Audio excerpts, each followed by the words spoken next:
Hey Zion, imagine writing letters to different companies, each one facing the same problem. You tailor your words to their culture, their people, their moment. And you never meant for those letters to become law. They were guidance for humans, situations. But now we fast forward 3 centuries, and those letters that you wrote to the companies are collected, canonized, and declared sacred. Every company reads them as policy now. Every interpreter claims to know the intent of these letters. And suddenly, your advice becomes doctrine. Now your tone becomes theology and your context becomes controversy. But this is exactly what happened to Paul. He wrote to communities, not denominations. He wrote to communities, not denominations. He addressed the chaos, but not the creed. But over time, his words were passed down, copied, quoted, debated, and redefined until the message blurred like the game of telephone. Paul didn't divide the body of Christ, interpretation did. Letters became laws, context became conflict, and the church became a echo of one man's letters. At the end, it's not rebellion, it's repetition. It's the telephone game played across centuries. This analogy of human resource letters. If I'm writing HR letters to different tent manufacturing companies, each one of these letters are addressing similar workplace issues, but they're tailored to unique situations at the different companies. And centuries later, the companies decide to make these letters canon and put them in the HR book as other law. Companies say, we hire women. We put women in leadership positions. Say, no, these letters say don't do that. That women should learn from the men.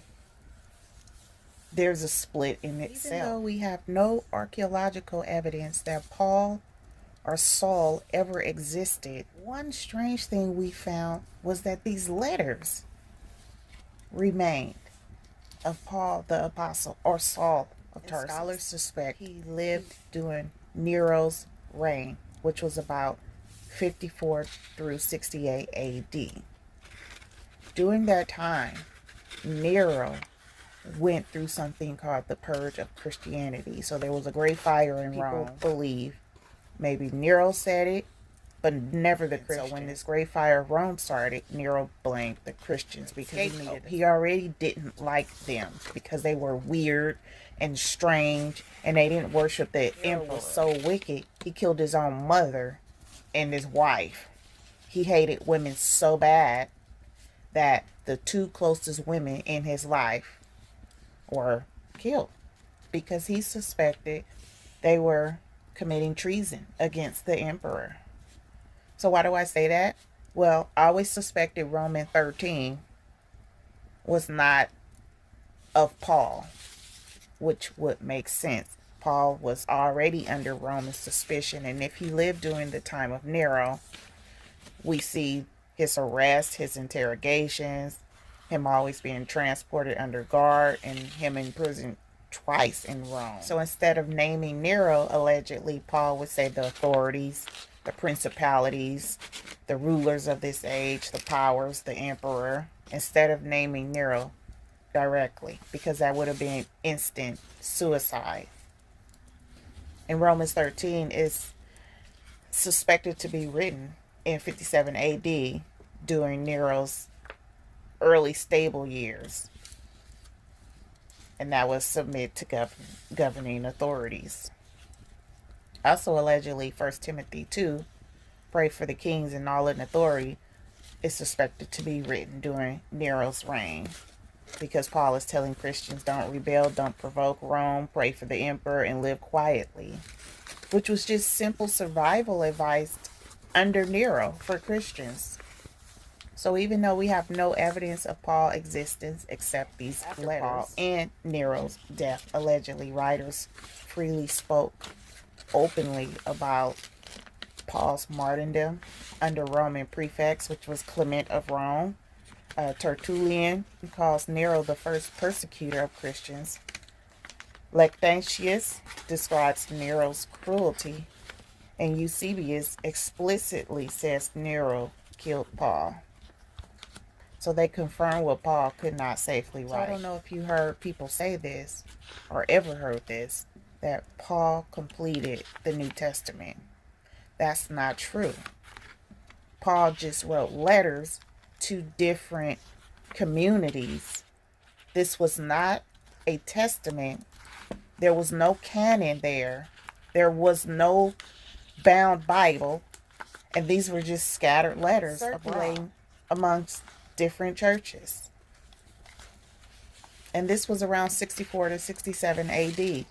So the Bible as we know it wasn't even finalized to Synod of Hippo, 393 AD, and the Council of Carthage, 397 AD. Paul was never in the business of completing a Bible. So what did Paul actually finish? Not the Bible. He finished his mission. In 2 Timothy 4, in Paul's letter, he said, I finished my course. Which means he finished his ministry, his race, his calling, but not the testament, not the gospel.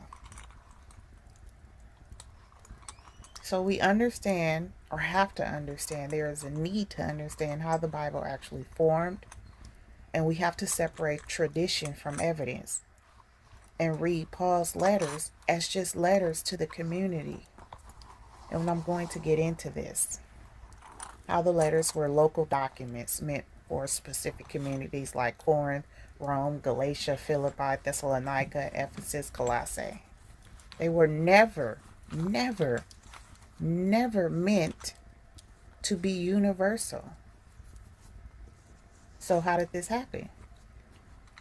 The churches that he wrote to started circulating them regionally, and they treated them as authoritative. So after his death, they were collected into a single volume.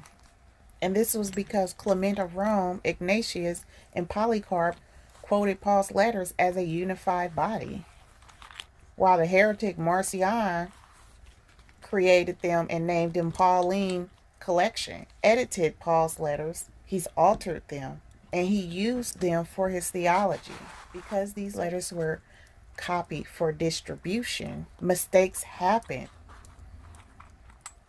And by 350 AD, we see these letters appearing in the Codex Vaticanus and the Codex Sinaiticus. And when you see all this copying, distribution, and popularity of these letters, then you see Paul's letters are the single biggest reason Christianity fractured into hundreds of denominations.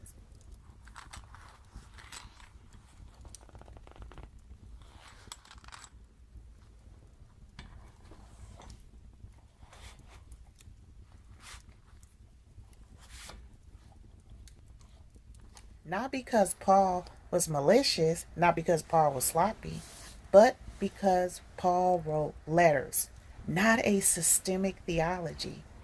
And letters are the easiest thing in the world to interpret differently.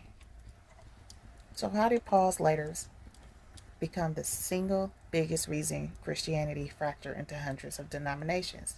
What Paul didn't realize in writing these letters was that his personal letters, his situational letters, his conflict resolution letters, his pastoral advice, his travel updates, his rebukes, his encouragements will become a catechism, doctrinal manual, universal constitution, and a how to run a church book.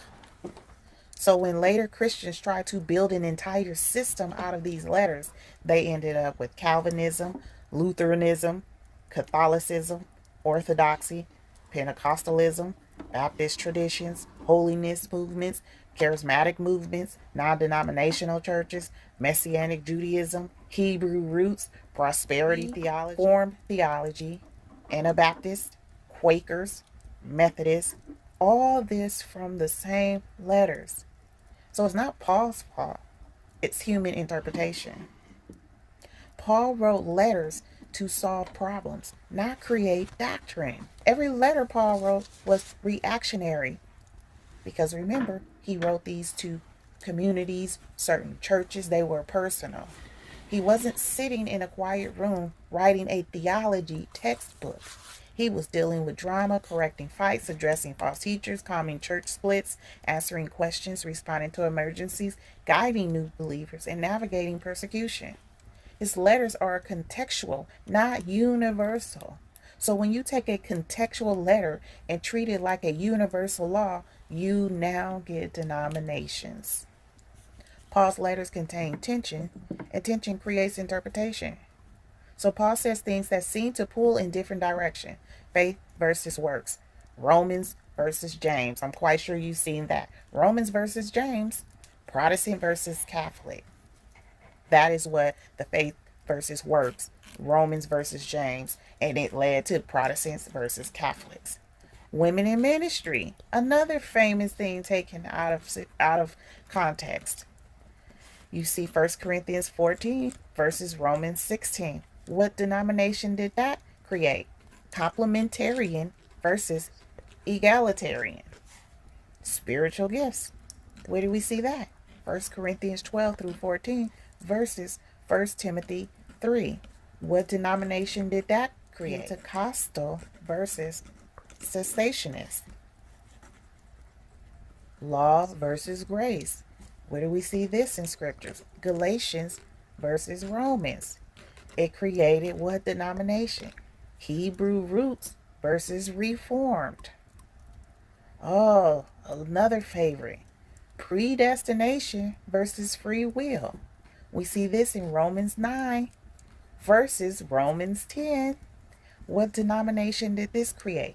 Calvinist versus Arminian.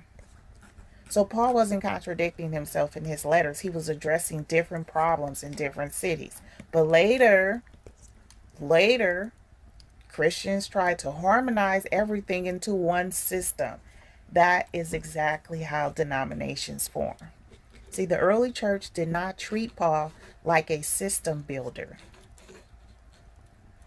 But they also didn't build denominations around him. Back then, the church was under one body.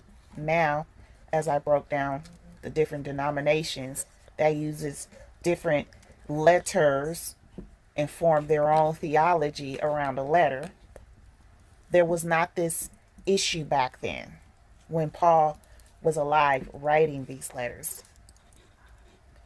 Denominations came much later when Christianity became political, theology became academic, church structures became rigid, councils debated doctrine, empires adopted Christianity, and reformers challenged tradition. Paul's letters now became battlefields, not because Paul intended it, but because humans weaponized his words.